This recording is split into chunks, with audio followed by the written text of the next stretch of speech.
पाक में है बच्चा बच्चा नूर का, तू है ऐने नूर तेरा सब घराना नूर का। चांद झुक जाता जिधर उंगली उठाते महद में, क्या ही चलता था इशारों पर खिलौना नूर का।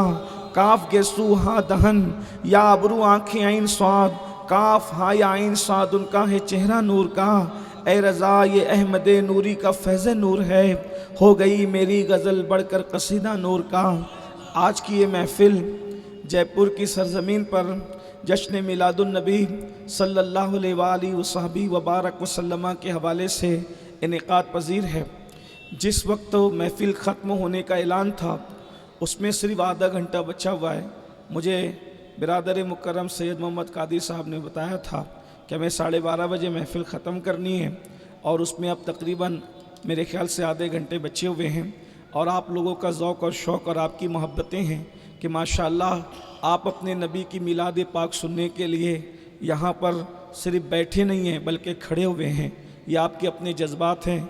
अल्लाह ताला क़यामत के दिन के उस 50,000 साल में जब लोग खड़े हों तो मिलाद की मोहब्बत में ये खड़े होना, उस दिन खड़े होने से अल्लाह हम सबको महफूज फरमाएँ।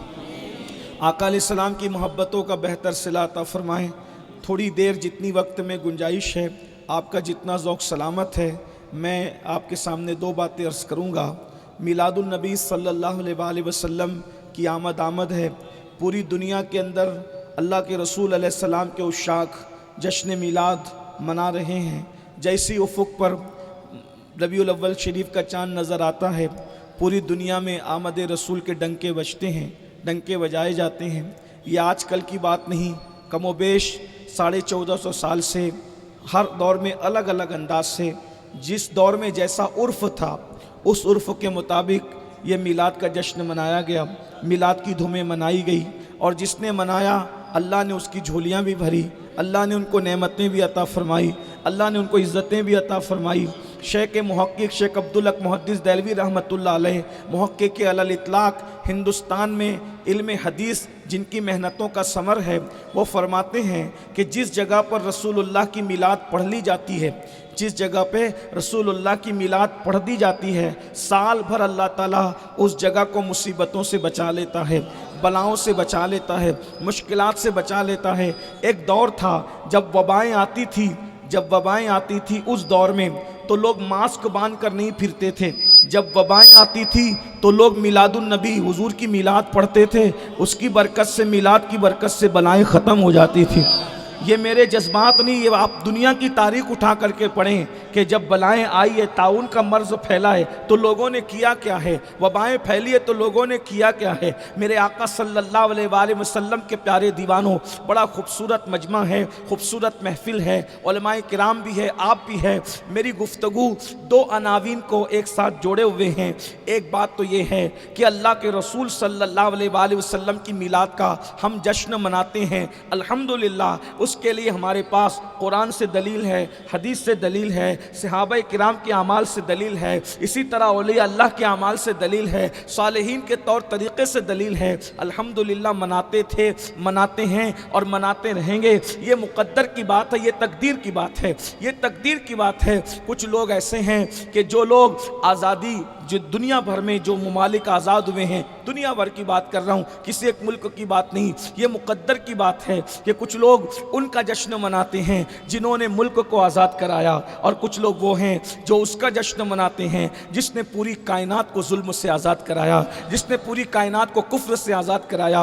ये बहुत बड़ी बात है। हम हुजूर का जश्न मनाते हैं जुलूस की शक्ल में, जलसे की शक्ल में, अलग अलग अंदाज से मनाते हैं। लेकिन मुसलमानों, मेरे भाइयों, हमें पहले ये मालूम करना होगा हुजूर दुनिया में क्यों तशरीफ़ लाए, अल्लाह के रसूल के आने का मकसद क्या था। कभी हमने ये भी सोचा आने का मकसद क्या था? इस पर मैं आखिर में कुछ बात करूंगा अगर वक्त रहा, लेकिन आपकी तवज्जो चाहता हूँ।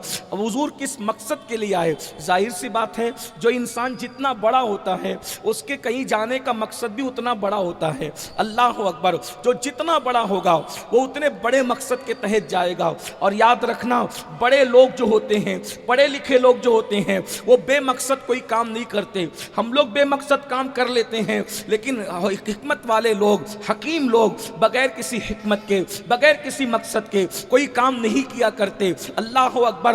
अंदाज़ा फरमाएं अल्लाह के रसूल दुनिया में क्यों तशरीफ़ लाए, आमद रसूल का मकसद क्या है, उसको हमने भुला दिया है। उस पर आखिर में गुफ्तगू होगी, लेकिन पहले आने वाला कौन है। मकसद तो बहुत बड़ा लेकर के आया है, लेकिन आने वाला कितना बड़ा है। उसकी वजह यह है, जब किसी काम के लिए किसी को मैदान में उतारा जाता है, जब किसी काम के लिए किसी को मैदान में उतारा जाता है और वो काम करता है, तो काम करने के बाद जब वो वापस आता है तो उसके बाद फिर उसी काम को करने के लिए जब दूसरे को भेजा जाता है तो फिर उसकी तरह नहीं भेजा जाता। सिर्फ समझाने के लिए कह रहा हूं, मिलाने के लिए नहीं। आपकी तवज्जो, मिसाल के तौर पर आपने मैदान में किसी पहलवान को उतारा और सामने पहलवान खड़ा हुआ था। ये पहलवान गया, इसने अपना काम किया, नाकाम नहीं हुआ, उसने अपना काम किया, लेकिन अपना काम करने के बाद जब वो वापस पलटा तो अब जब इधर से जो दूसरा जाएगा तो दूसरा उससे ताकत में ज्यादा होगा, उससे कुव्वत में ज्यादा होगा। ये बात आप अच्छी तरह जानते हैं, उसूल है, दुनिया का उसूल है, दस्तूर है। मिसाल के तौर पर अल्लाह अकबर, ये आपने पहलवानी की बात सुन ली। इसी तरह करप्शन को ले लें कि आपने किसी सिपाही को भेजा, जाओ जा करके ये सब जो है वो जुए की दुकानें बंद कराओ, शराब की दुकानें बंद कराओ, ज़िना के अड्डे बंद कराओ। वो गया, उसकी बात लोगों ने नहीं मानी, वो वापस आया, तो आप क्या करेंगे, दूसरा उससे भारी भरकम आदमी भेजेंगे ताकि उसका रुआब हो, उसकी अपनी जो वो शख्सियत हो, उसका अपना अंदाज हो। यानी आने वाला जब पलट कर आ गया तो उसके बाद उससे बेहतर जाएगा। ये दुनिया का दस्तूर है बिला तमसील। एक और बात सुन लें, मिसाल के तौर पे आपने कोई जलसा सजाया, जलसे के अंदर एक उन्वान रखा, एक बंदा बोल गया, कुछ कमी रह गई, दूसरे को भेजेंगे तो उससे बेहतर, ताकि वो उस कमी को पूरा कर सके। फिर वो बोल गया, फिर उसके बाद भेजेंगे तो उसने जो कमी रखी थी उस कमी को भेजने वाला उससे ज़्यादा बासलाहियत भेजेंगे। ये है कि नहीं है? लेकिन जो आखिरी में आएगा वो सबसे ज़्यादा बासलाहियत होगा, ताकि वो सबकी कमी को पूरी कर सके, सबकी कमी का इजाला कर सके। अब आइए बिला तमसील, इस कायनात के अंदर करप्शन को रोकने के लिए, जराइम को रोकने के लिए, गुनाह को रोकने के लिए, गलबे दीन के लिए, इस्लाम की इशाअत के लिए अल्लाह अकबर, अल्लाह ने कमोबेश 1,24,000 अपने नुमाइंदों को भेजा। कभी हजरत आदम तशरीफ लाए, कभी हजरत शीश तशरीफ लाए, कभी हजरत नूह तशरीफ लाए, कभी हजरत यूसुफ तशरीफ लाए, कभी हजरत इब्राहिम तशरीफ लाए, कभी हजरत इस्माइल तशरीफ लाए, कभी हजरत मूसा तशरीफ लाए, कभी हजरत ईसा तशरीफ लाए। सब आए और आने के बाद हर नबी ने अल्लाह के बंदे जो रास्ता भटक चुके थे उनको हिदायत की तरफ लाने के लिए भरपूर कोशिशें की, और वो अपनी कोशिशों में कामयाब भी रहे, लेकिन वो अल्लाह के हुक्म के पाबंद थे। हर बंदा खुदा के हुक्म का पाबंद है। जब उनका वक्त पूरा हो गया वो वापस चले गए। अल्लाह अकबर। एक गया, दूसरा आया, एक गया, दूसरा आया, एक गया, दूसरा आया। लेकिन जब 32 साल की उम्र में कमोबेश अल्लाह ने अपने पैगंबर कमारी बतुल मरियम से पैदा होने वाले कलेमतुल्लाह रूहुल्लाह हजरत सैयदना ईसा अलैहिस्सलाम को आसमान पर उठा लिया, तो उस वक्त कायनात के अंदर कुफ्र, शिर्क, बदमज़हबी, गंदगी, जिना, शराब, जुआ, सारी गंदगी कायनात में फैल गई। अल्लाह अकबर। अंदाजा फरमाओ मुसलमानों, अपने नबी की अज़मत का अंदाजा लगाओ। जितना अंधेरा होता है रोशनी उतनी ज्यादा जरूरत पड़ती है उसकी। मिसाल के तौर पर अगर घर में रोशनी करना हो एक बल्ब से काम चल जाएगा, लेकिन अगर मैदान में रोशनी करना हो तो बल्ब उसको पूरा नहीं कर सकता। अल्लाह अल्लाह, जितने अंबिया आए कोई नबी आलमी नबी बनकर नहीं आया। कोई खित्ते के लिए, कोई कबीले के लिए, कोई इलाके के लिए, कोई खानदान के लिए, कोई मुल्क के लिए, कोई गांव के लिए, कोई रियासत के लिए, लेकिन जब मशरिक से लेकर मगरिब तक, शिमाल से लेकर जुनूब तक कुफ्र की तारीकी फैली, शिर्क की तारीकी फैली, तो अल्लाह ने आखिरी नबी बना करके मेरे और तुम्हारे रसूल को इस जमीन के ऊपर भेजा। अल्लाह अकबर। अरे जब बाद में जो आता है वो पहले वालों से बेहतर होता है। 1,24,000 कमोबेश अपना अखलाक,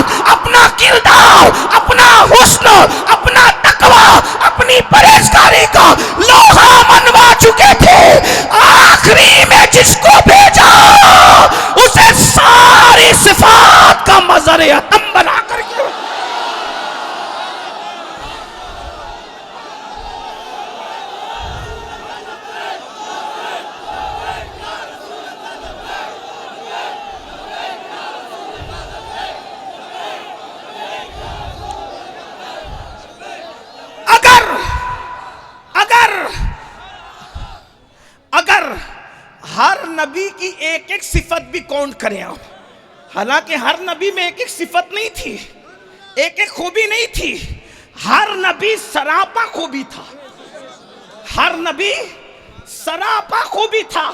लेकिन अगर एक खूबी भी एक नबी की काउंट कर ले तो कितनी खूबियां हैं मेरे नबी में, कम से कम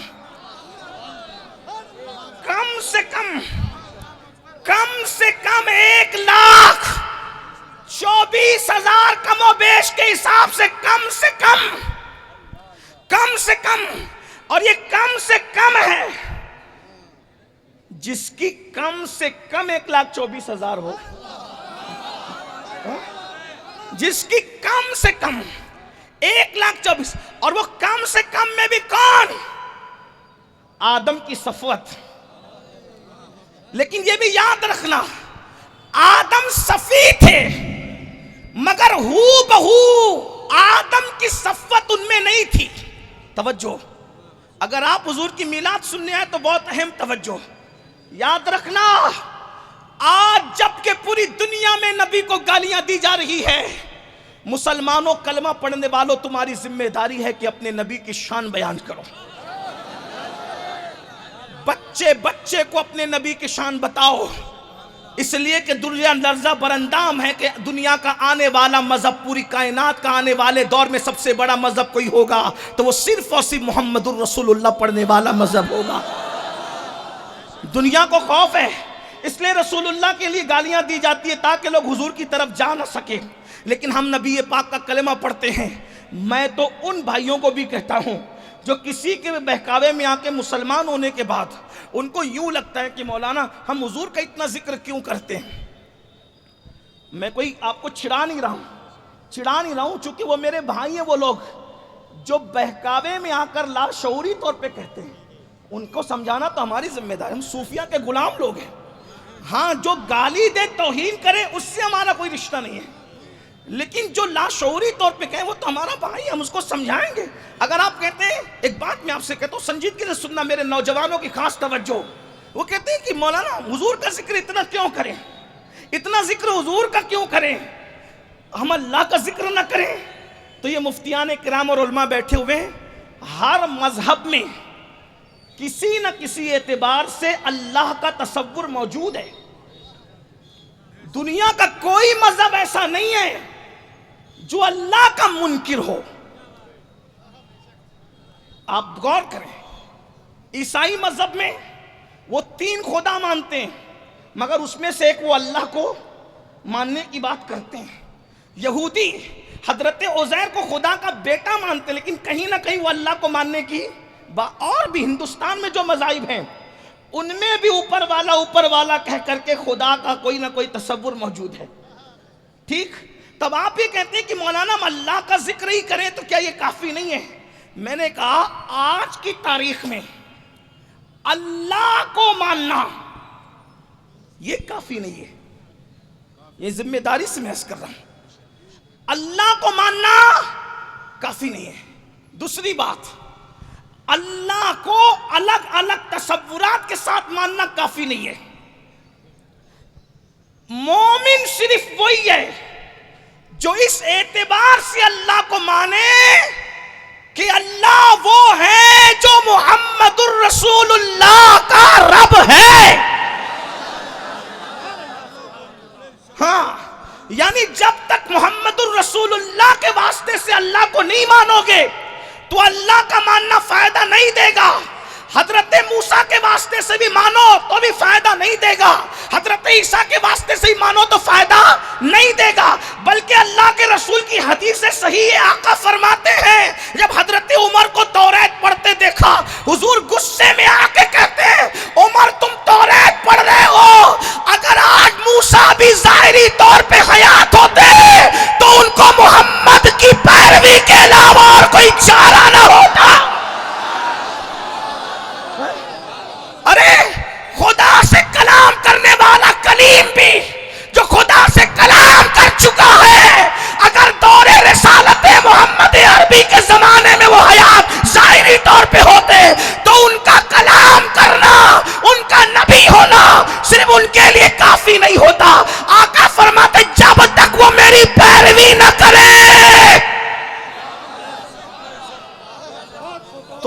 कलीम पर उनकी पैरवी लाजिम हो जाए उनके नबूवत के दौर में, तो आज की तारीख में हर मजहब किसी ना किसी एतबार से अल्लाह को मानने का तसव्वुर है, तो फिर हुजूर का जिक्र इसलिए हम करते हैं, हुजूर का जिक्र इसलिए हम करते हैं क्या कि हम लोगों को बताएं कि अल्लाह ने जमीन को अपनी बुरहान बनाकर नहीं भेजा, आसमान को अपनी बुरहान बनाकर नहीं भेजा, सितारों की अंजुमन को अपनी बुरहान बनाकर नहीं भेजा, सितारों को अपनी बुरहान बनाकर नहीं भेजा, चांद सूरज को अपनी बुरहान बनाकर नहीं भेजा। क्यों? इसलिए कि जो चांद की इबादत करने लगे, चांद ने नहीं कहा कि मैं खुदा नहीं हूं, खुदा कोई और है। जो सूरज की परस्तिश करने लगे, सूरज ने नहीं कहा कि मैं खुदा नहीं हूं, खुदा कोई और है। इसीलिए अल्लाह ने जब बुरहान बनाना हुआ, दलील बनाना हुआ, तो फरमाया कद जाकुम बुरहानुम मिर रब्बिकुम, मैंने मोहम्मद अरबी को अपनी बुरहान बनाकर भेजा। क्यों?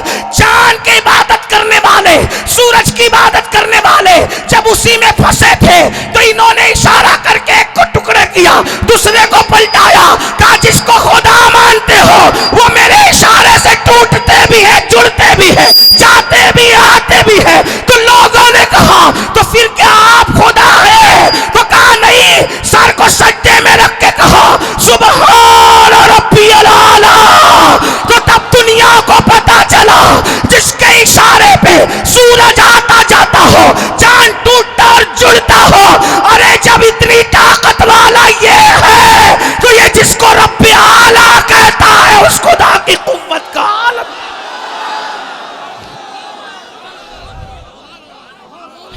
मेरी गुजारिश है, ऐ मेरी कौम के जवानों, हुजूर के डंके बजाओ।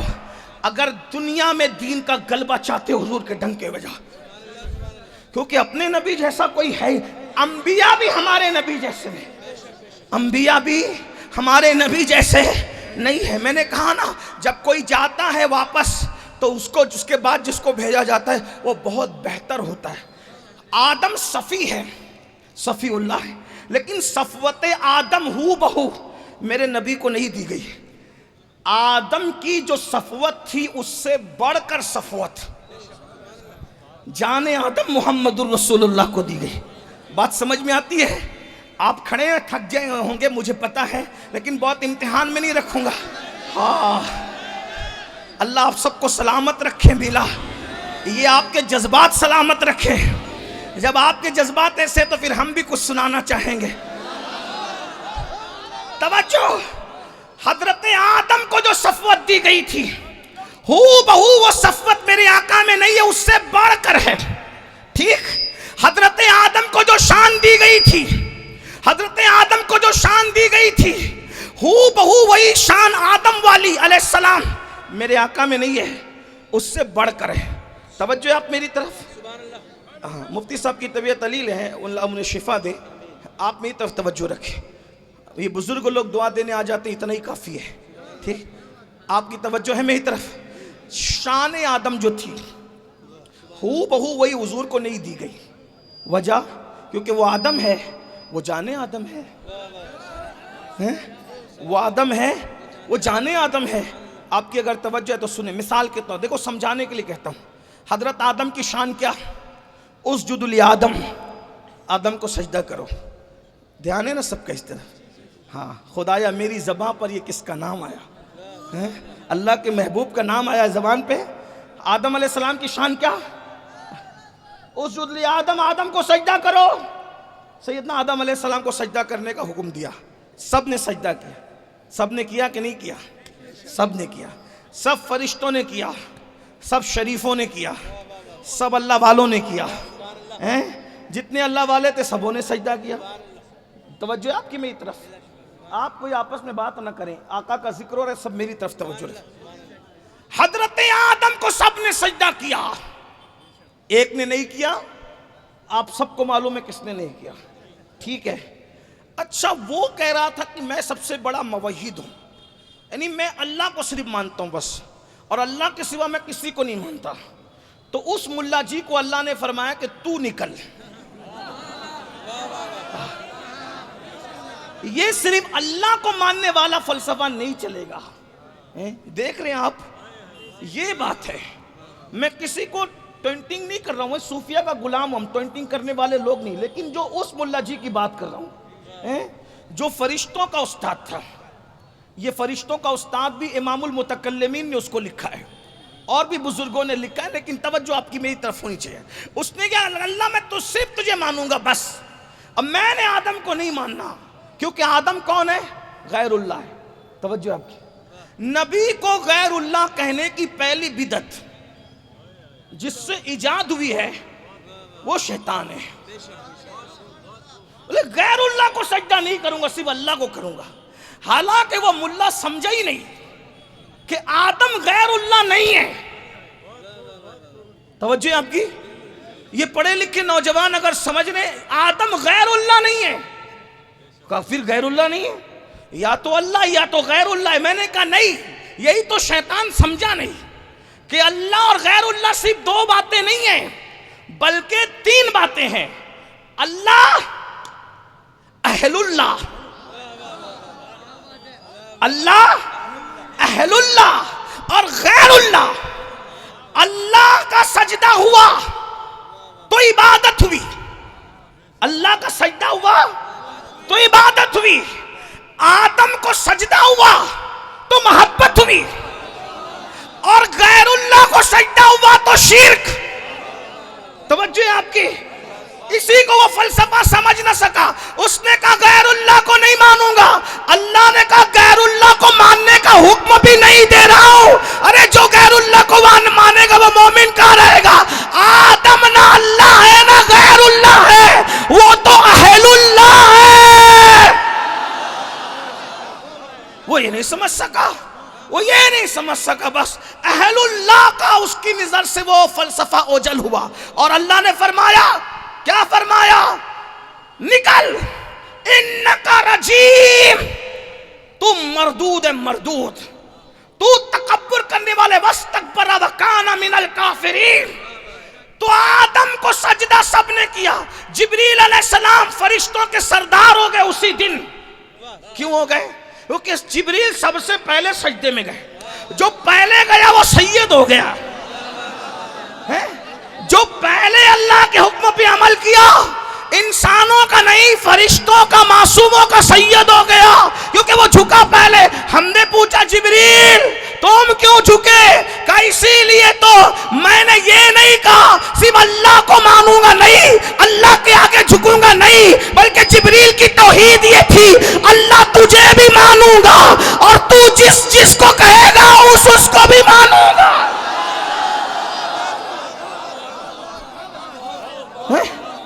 अल्लाह को मानने का मतलब यही है, तू जिस जिसको कहेगा उसको मानूंगा। आदम के जमाने में कहेगा सजदा कर, तवज्जो, आदम के दौर में कहेगा सजदा कर, पशु पेश नहीं करूंगा, झुक जाऊंगा। और आखिरी नबी के दौर में कहेगा जाके उनके तलवे पे सर रख दे। अरे मुझे क्या बनाया सर तूने है, जब हुक्म तेरा है तो मर्जी मेरी क्या है? बंदगी तो यही है यार, जो कह दे उस पे कुर्बान।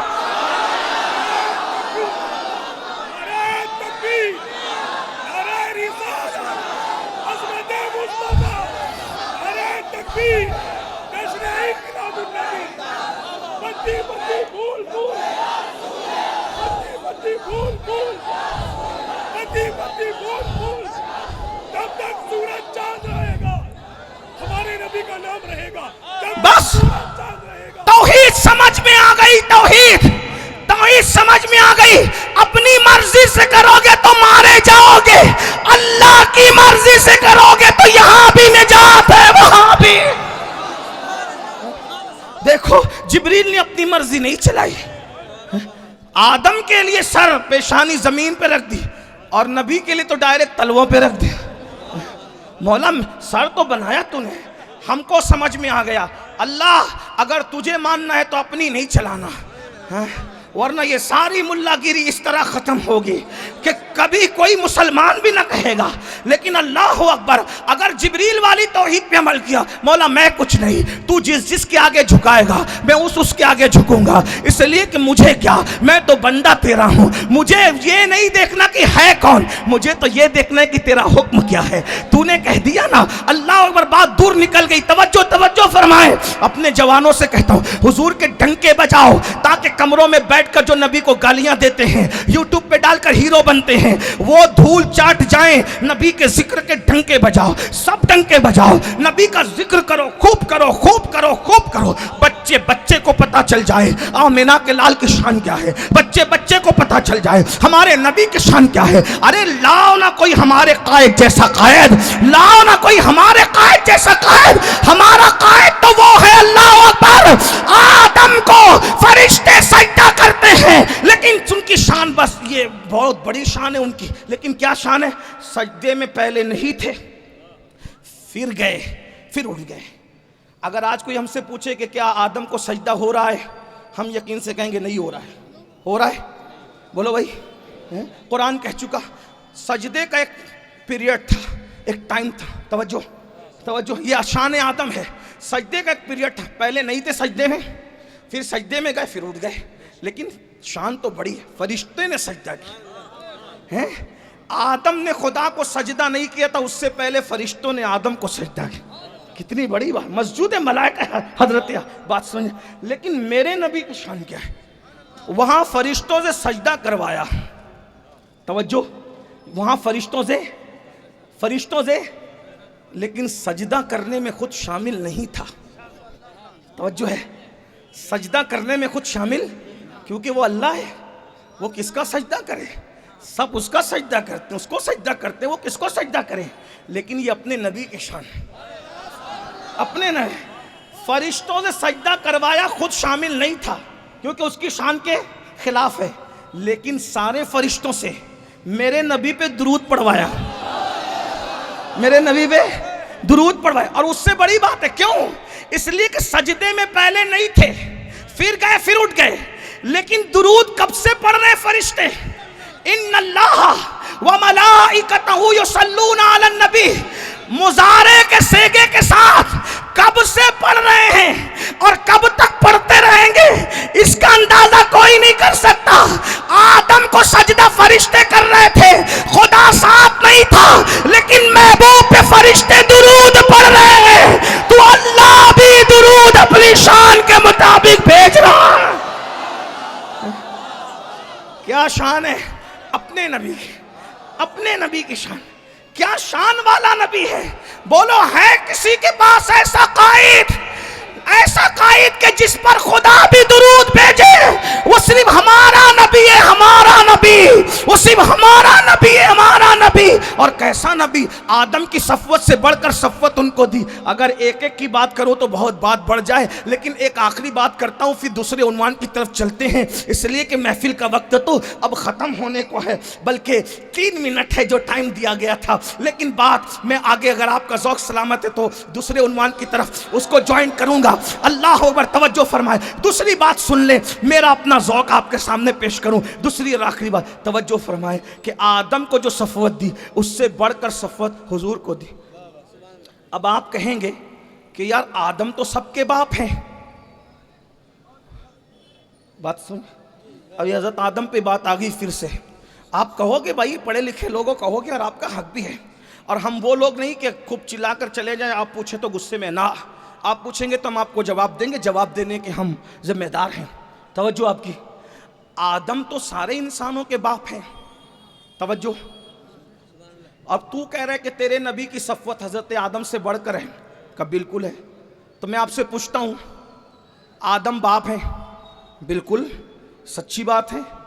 एक सवाल करता हूँ, एक इंसान है, अमीनुल कादरी उसका नाम है, तकरीर कर रहा था, सब वाह वाह कह रहे थे, सुभान अल्लाह कह रहे थे, नारे लगा रहे थे। अचानक गर्दन ढलक गई, जिस्म ठंडा हो गया, आंखें बंद हो गई।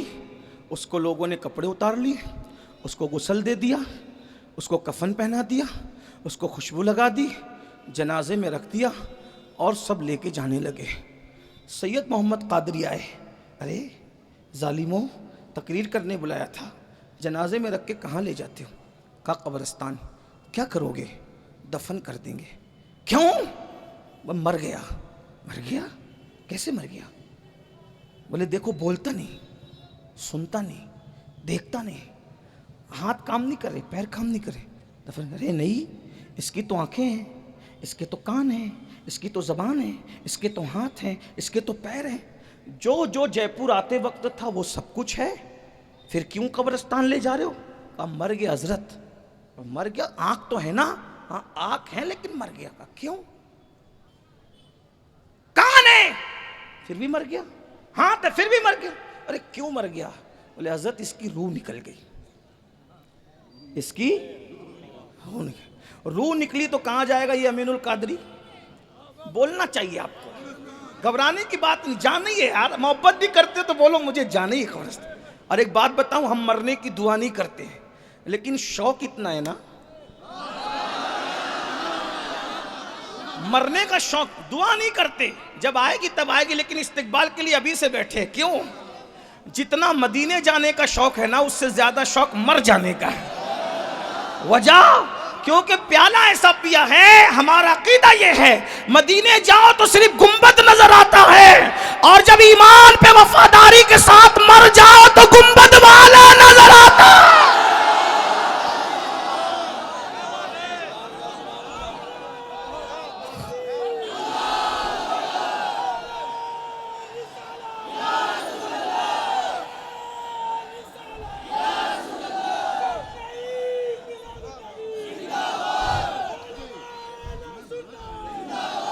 मुसलमानों क्या मजे होंगे। लोग कहते कब्र में डर लगता है, मैंने कहा बिल्कुल डरना चाहिए। कहा तुझे? मैंने कहा हमें डर नहीं लगता। उसकी वजह यह है क्योंकि जहां कोई मददगार न हो वहां डरना वाजिब है, लेकिन हम इसलिए नहीं डरते, इसलिए क्योंकि हमारा मददगार वहां है बहुत पावरफुल।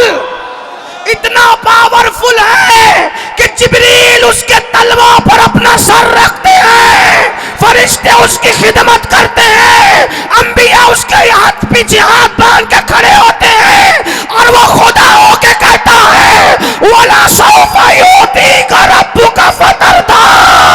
सब मेरी रजा चाहते हैं, मैं तेरी।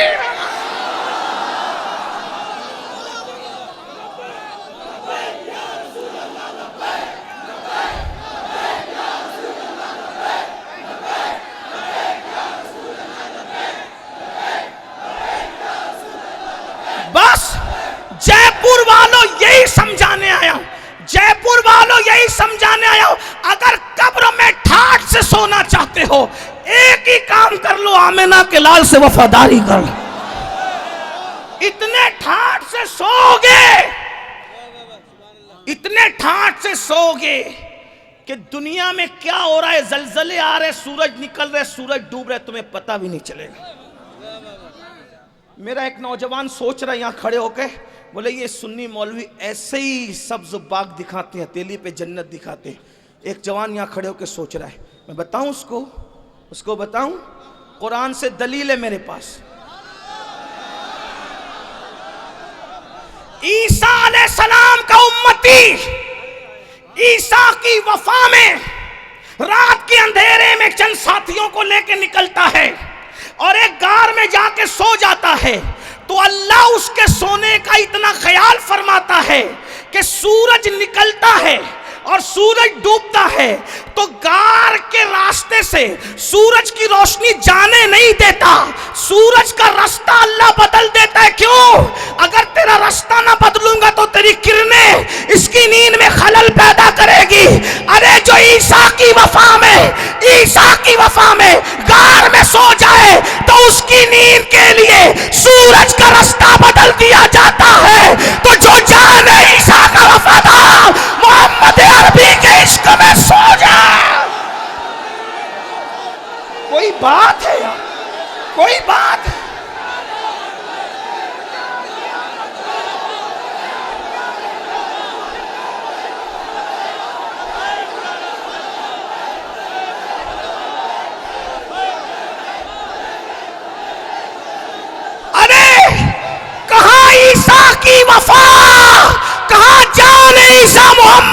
रसूलुल्लाह की वफा। कोई बात है, कोई बात। और फिर सोचो तो सही, 309 साल तक वो सोते रहे और अल्लाह की रहमत थपकियां दे के सुलाती रही हैं। यही तो कहता हूं, हुजूर से वफा करो। बात खत्म कर दूं, चले महफिल वहां पहुंची के बात खत्म हो जाए। हुजूर से वफा करो, हुजूर से वफा करो, हुजूर से वफा करो। वफा की क्या सूरत है, ये नारे, वफा की क्या सूरत, ये नारे। बस बात अब बात नहीं हो सकती इसलिए कि वहां पहुंच गई है, तो हुजूर से वफा करो। सिर्फ ये नारे, ये नारे, सिर्फ नारे, सिर्फ झंडा, सिर्फ झंडी, सिर्फ लाइटिंग, सिर्फ जुलूस, ये वफा है? मुकम्मल वफा नहीं है। जो लोग फज्र की नमाज के लिए 5 मिनट की नींद नबी के नाम पे कुर्बान नहीं कर सकते, वो खुद बताएं नबी के वफादारों में नाम लिखोगे या नबी को तकलीफ पहुंचाने वालों में नाम लिखोगे? जो जुआ खेल करके रसूलुल्लाह का दिल दुखाए, उसका शुमार रसूलुल्लाह के वफादारों में होगा या हुजूर का दिल दुखाने वालों में होगा? जो औरतों के साथ नाजायज हराम दोस्ती करे, उसका शुमार हुजूर के वफादारों में होगा कि हुजूर का दिल दुखाने वाला? जो वफादार होता है ना, वफादार, बहुत बहुत बड़ी बात आई है। अगर जयपुर वाले महसूस करें, लंबी तकरीर की अहमियत नहीं है, तकरीर बड़ी बात की है। बात इतनी बड़ी आ गई है, इतनी बड़ी बात, ये बात बहुत बड़ी है। आपकी तवज्जो, बात बहुत बड़ी है। जो वफादार हो जाए, बस इस पर बात ख़त्म कर दूंगा। अब मुझे इजाज़त नहीं है बोलने की, लेकिन इस पे बात ख़त्म कर दूंगा चूँकि बात उस मकाम पर आ गई है कि बड़ी बात के बाद फिर बड़ी बात नहीं हो सकती। अगर आदमी वफादार हो जाए, वफादार, तो अपने बाप को छोड़ देता है। तवज्जो, बस इससे बड़ी बात नहीं है। दलील के साथ, हदीस की रोशनी में, बस ये मेरे दिल का दर्द है। शायद कुदरत को यही मंजूर था कि मैं इतना ही बोलूँ आज, इतना ही बोलूँगा, लेकिन तवज्जो करें, अगर वफादार हो जाए इंसान, बाप को छोड़ देता है। पाप क्या चीज़ है? वफादार हो जाए आदमी, बाप को छोड़ देता है। पाप, हिंदी जानते हैं ना, पाप, गुनाह, पाप क्या चीज़ है? आदमी बाप को छोड़ देता है। और महबूब वफादार को कहता नहीं कि बाप छोड़ दे, आदमी वफा में छोड़ देता है। और उस छोड़ने का सिला वफा का मिलता क्या है, उसको सुने। हदीस पढ़ रहा हूं, हदीस पढ़ रहा हूं, तवज्जो। एक बच्चा बचपने में अपनी नानी के घर जा रहा है अम्मा के साथ, अचानक कुछ गुंडे आते हैं, काफिले पे हमला करते हैं, उस काफिले को लूट लेते हैं। लूटने में कुछ माल हाथ आता है, वो खूबसूरत बच्चा भी उनके हाथ लग जाता है। उस खूबसूरत बच्चे को उठाकर, उस दौर के दस्तूर के मुताबिक, उस ज़माने में इंसान भी बिकते थे, जानवर भी बिकते थे, सब बिकता था उस दौर में। उस दौर में तो खुदा भी बिकता था, उस दौर में तो खुदा भी बिकता था। कौन बिकता था? बल्कि बिक तो आज भी रहे, ज़माना है। लेकिन खुदा की कसम, हम बिकने वाले खुदा के पुजारी नहीं हैं, हम खरीदने वाले खुदा के पुजारी हैं। और खरीदता भी है तो कितना महंगा महंगा खरीदता है। इन्नल्लाह अश्तरा मिनल मुमिनीना अनफुसहुम व अमवालहुम बिअन्न लहुमुल जन्नह। खुदा ने खरीद लिया तुमसे तुम्हारे माल को और तुम्हारी जान को। किसके बदले? महंगा कितना खरीदा, जन्नत तुमको दिया, जान तुम्हारी ले ली। जन्नत तुमको दिया, माल तुम्हारा ले लिया। अरे खरीदने वाले और बेचने वाले के दरमियान कोई जरिया तो होता है, हैं? और एक खास बात, जो जरिया होता है बीच में, उसकी गाहक से भी बनती है और खरीदार से भी बनती है। हाय हाय हाय, जयपुर वालों, अगर मिलाद सुनना है तो फिर इसी को मिलाद कहते हैं। इसलिए कि बेचने वाले से ना बने तो भी काम सौदा नहीं जमता, और खरीदने वाले से ना बने तो भी सौदा नहीं जमता। कुदरत ने जन्नत जैसी महंगी शय देनी है और मखलूक ने जान और माल जैसी कीमती चीज देनी है। अब बंदा अल्लाह को पहचानता नहीं, बंदा अल्लाह को पहचानता नहीं। भाई पहचान लेता तो झगड़े क्यों होते हैं? अरे पहचान लेता तो जानी क्यों होता, पहचान लेता तो शराबी क्यों होता, पहचान लेता तो गाली क्यों देता, अरे पहचान लेता तो इसके आगे दर दर की ठोकरें खाते क्यों फिरता। तो बंदा अल्लाह को पहचानता नहीं, और अल्लाह की शान नहीं कि वो बंदे से डायरेक्ट बात करे, क्योंकि उसकी शान ये है कि वो मखलूक से अवाम से बात नहीं करता। उसकी शान ही उस कुरान में कह चुका, हमारी शान नहीं कि हम आम लोगों से बात करें, शान ही नहीं, बात ही नहीं करना। अरे वलियों से डायरेक्ट बात नहीं करता, सहाबा से डायरेक्ट बात नहीं करता, तो जयपुर के वो छोकरों की क्या औकात है जिन्हें नमाज के फराइज भी नहीं मालूम, लेकिन बेचा तुमने उसको जरूर है और उसने तुमसे खरीदा भी है, लेकिन बीच में रखा किसको है? जिसकी मखलूक से भी बनती है खालिक से ही बनती है। और खास बात ये, मखलूक का भी महबूब है और खालिक का। अंदाजा फरमाए। तो हम खरीदने वाले खुदा, दूर निकल गई बात बहुत बड़ी कर दी थी, बड़ी बात। अल्लाह ने, अल्लाह अकबर, इंसान बिक रहे थे उस दौर में। वो बच्चा खूबसूरत सा, तवज्जो मत मत, बहुत बहुत कीमती बात। इस तरह एक बात मैं आपको कहूँ, मैं बार बार कह चुका हूँ, मैं तकरीर याद करके नहीं आता हूँ, बस आपकी मोहब्बतें और मदीना, नजफ, करबला और बगदाद की इनायतें, फिर बात होती है, बाकी और कुछ नहीं। तो तवज्जो रखें, वरना मजमून जहन से निकल गया तो मुश्किल मेरे लिए होगी। तवज्जो फरमाएं। वो खूबसूरत बच्चा लूट लिया गया, उसको बेचा गया। बेचने के लिए एक मार्केट में लाया गया। उस मार्केट का नाम था, जिस शहर में वो मार्केट थी, उम्मुल कुरा। कहाँ है पता है आप लोग को? नबी के वफादार हो ना, उम्मुल कुरा नहीं पता? उम्मुल कुरा का ही एक नाम है मक्का, बस यही मसला है। हीरों को तो जानते हो, उम्मुल कुरा नहीं जानते। जिसके वफादार है उसकी विलादत गाह की कई खबर नहीं, इसीलिए उम्मुल कुरा से उस नबी को उम्मी भी कहते हैं। उम्मी कहने की एक वजह उम्मुल कुरा भी है।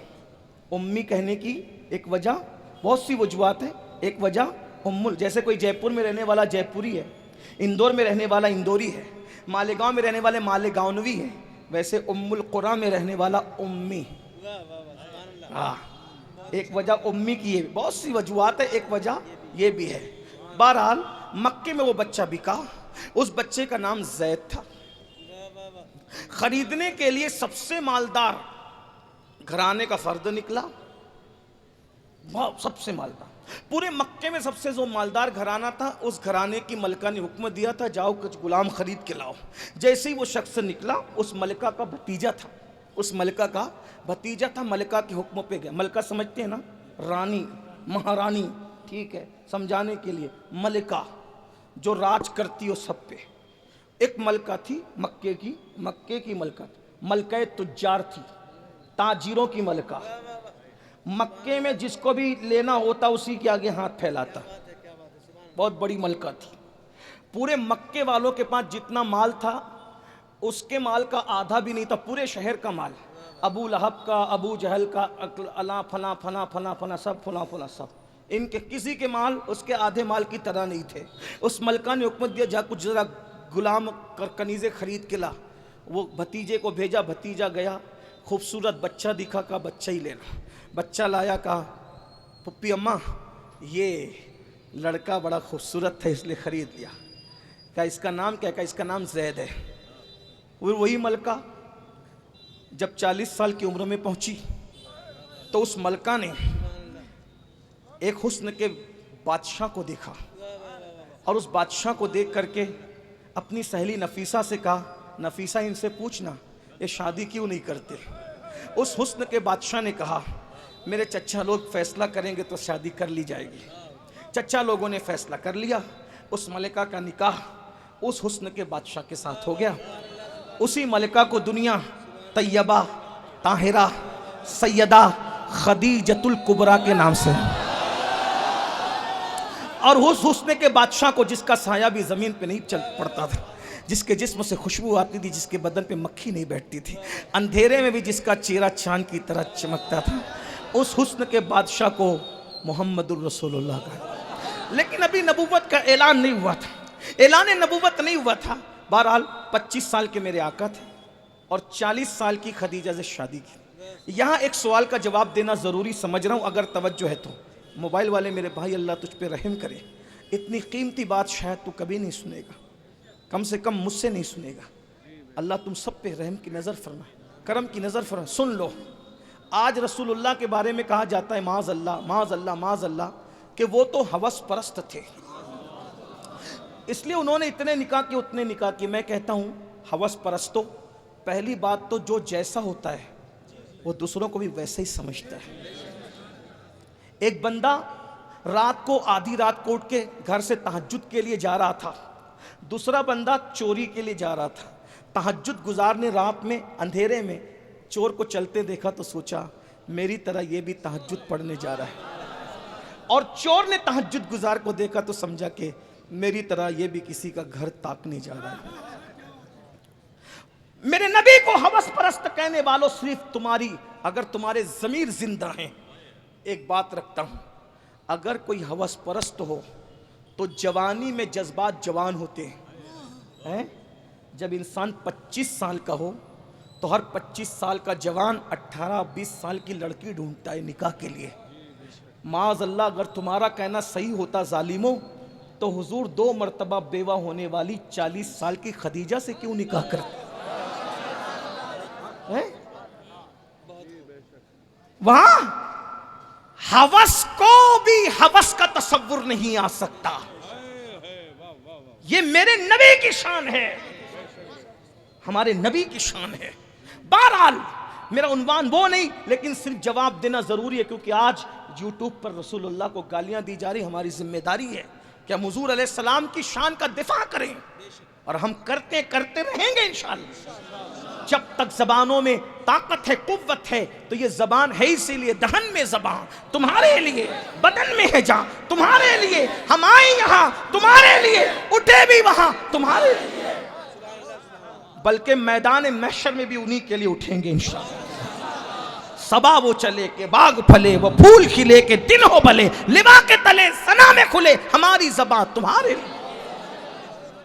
जिस दिन उस मलका तुज्जार की शादी हुई, मुस्तफ़ा जान रहमत सल्लल्लाहु अलैहि वसल्लम से, उसने पूरी दौलत ला करके कदमों में रख दिया और कहा मेरे सरताज, अभी हुजूर ने नबूवत का ऐलान नहीं किया था, ला करके रख दिया, हुजूर ये सब आपका है।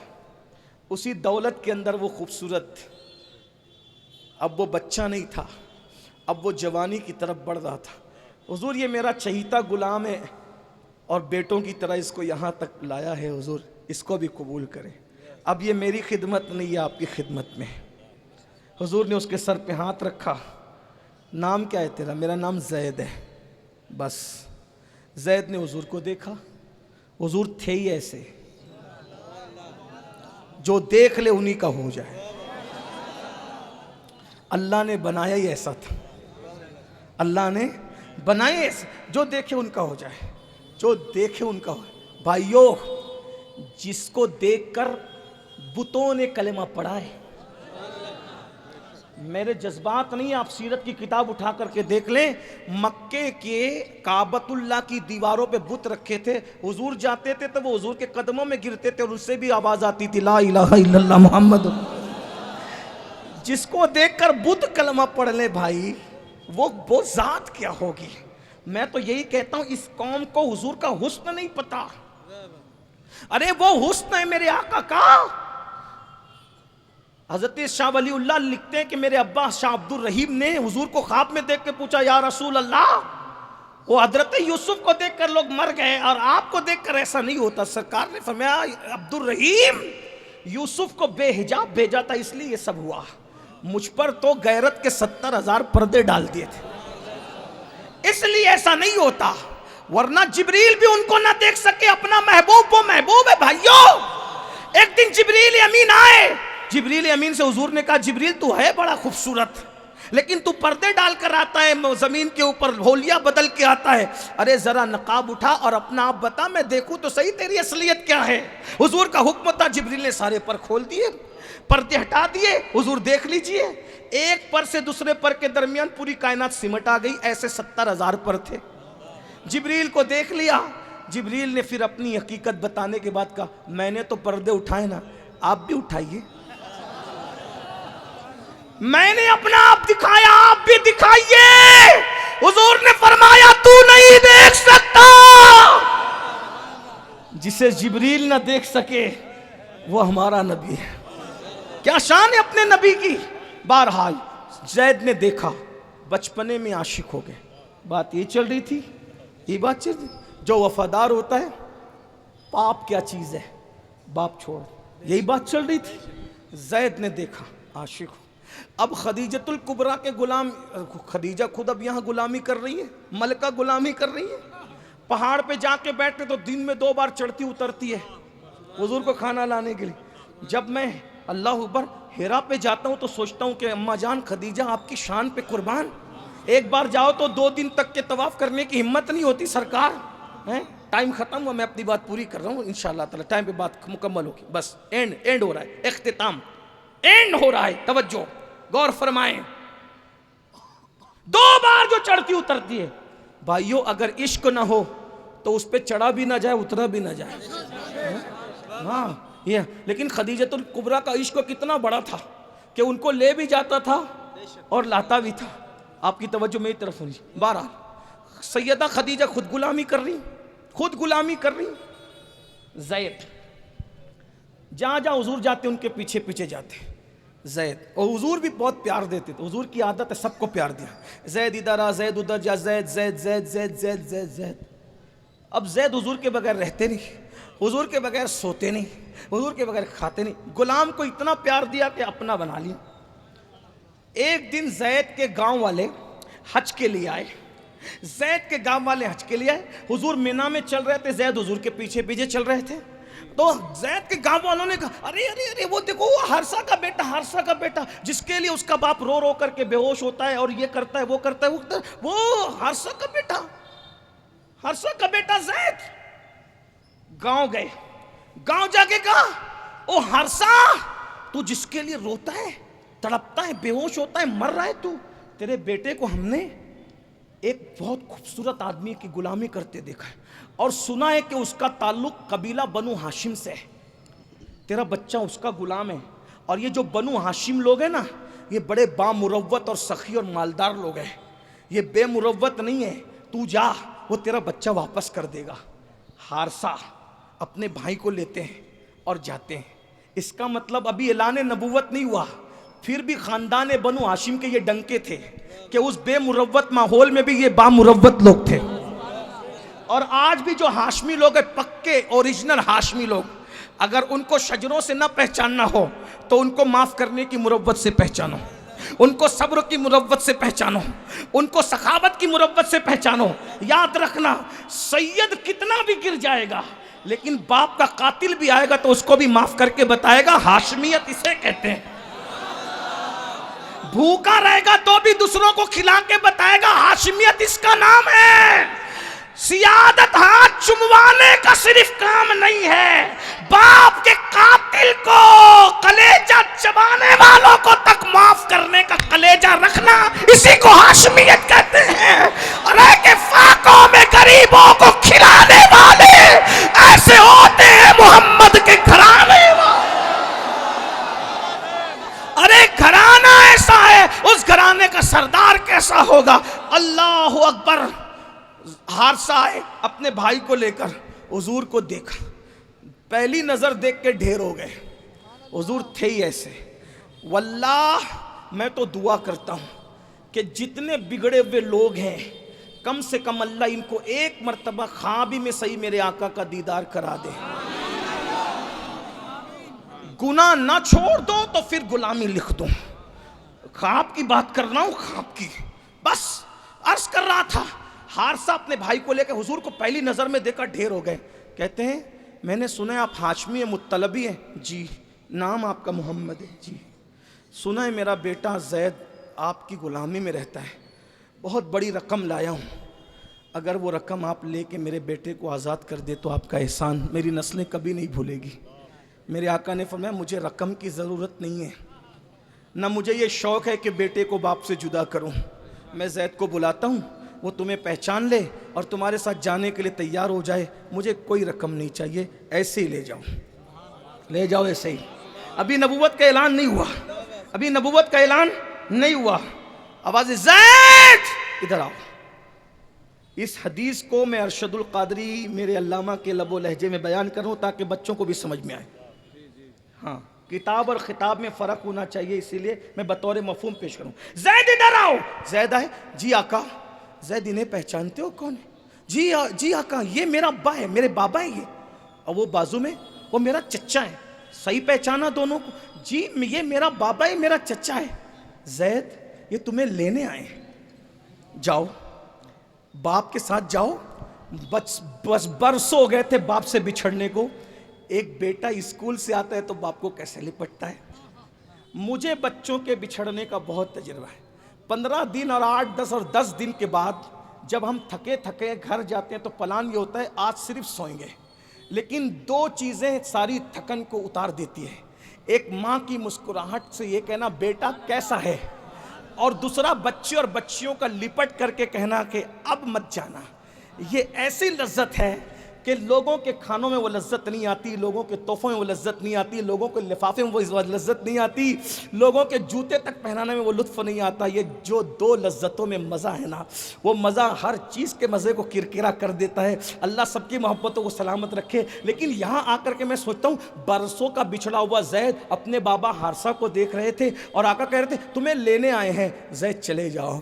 जैद हुजूर के पीछे छुप गए और लिपट के कहते नहीं मैं नहीं जाऊंगा। अभी नबूवत का ऐलान नहीं हुआ है, नहीं मैं नहीं जाऊंगा। सरकार ने कहा तेरा बाप है चला जा। बाप कहता हो जैद रोते रोते तेरे लिए आंखें सुझाइए, सब कुछ खो दिया, ना खाता हूं ना पीता हूं, अरे मुझे पहचानने के बाद मेरे साथ नहीं आता। जैद ने हुजूर के पीछे से सर निकाल के कहा तू उतना प्यार दे ही नहीं सकता, तू उतना प्यार दे ही नहीं सकता जितना ये हाशमी मुत्तलबी मोहम्मद अरबी ने दिया है। मुझे बाप नहीं चाहिए, मुझे तो यही चाहिए। 2 जुमलों में बात खत्म करता हूं। जब नबी से कोई वफा करता है तो वो बाप छोड़ देता है। जैद ने बाप छोड़ा। हुजूर ने कहा छोड़ने के लिए नहीं कहा ना, बाप छोड़ने के लिए नहीं कहा, लेकिन तकाज़े वफा ने बाप छोड़ने पे मजबूर कर दिया। नबी तो पाप छुड़वाने के लिए 23 साल तक तकरीर करते रहे, पाप छोड़ दो। ताइफ में पत्थर खाते रहे, पाप छोड़ दो, छोड़ दो शराब, छोड़ दो जिना, छोड़ दो ताश की पत्ते, छोड़ दो औरतों से नाजायज और हराम ताल्लुकात। बोलो ये हुजूर की तकरीरें हैं कि नहीं है? वफादारी ने बाप छुड़ा दिया। तुम कौन से वफादार हो जयपुर वालों, तुमसे पाप भी नहीं छूटते, गुनाह भी नहीं छूटते। याद रखना कहीं वफादारी की एक्टिंग तो नहीं कर रहे हो। सब जगह एक्टिंग काम आ जाती है, उसकी बारगाह में कौन सी एक्टिंग काम आएगी? जिसकी निगाहों से खुदा की ज़ात न छुपी, उसकी निगाहों से हमारे दिल के जज्बात क्या छुप सकते हैं। वफादार बन जाओ, कब्र में ठाठ से सोओगे, लेकिन वफादारी आसान नहीं है। उनकी वफा में तो बाप छोड़ना पड़ता है। पाप क्या चीज़ है? जयपुर वालों, ये 2 जुमले तुम पे छोड़ के जा रहा हूँ। अगर वाकई हुजूर से वफ़ा करने का आज अहद करते हो तो बोलो हुजूर को गवाह बनाकर, क्या आज से पाप छोड़ने, जराइम छोड़ने के लिए तैयार हो? कितने लोग हैं जो आज के बाद दाढ़ियाँ नहीं मुड़ाएंगे इंशाअल्लाह? ज़रा हाथ उठा करके बताएं कितने लोग हैं जो दाढ़ियाँ नहीं मुड़ाएंगे आज के बाद इंशाअल्लाह? गाने नहीं सुनेंगे इंशाअल्लाह, ज़िना की फिल्में नहीं देखेंगे इंशाअल्लाह, और 5 वक्त की नमाज पाबंदी से पढ़ेंगे इंशाअल्लाह। बोलो ये वफा करोगे तो फिर देखना इंशाअल्लाह कब्र में लहराएंगे ता हश्र चश्मे नूर के जलवा फरमा होगी जब तलात रसूलुल्लाह की। उन्वान मेरा बाकी रहा, फिर कभी इंशाअल्लाह। अस्तगफिरुल्लाह व मा अलैना इल्लल बलाग। रहमतों के ताजवा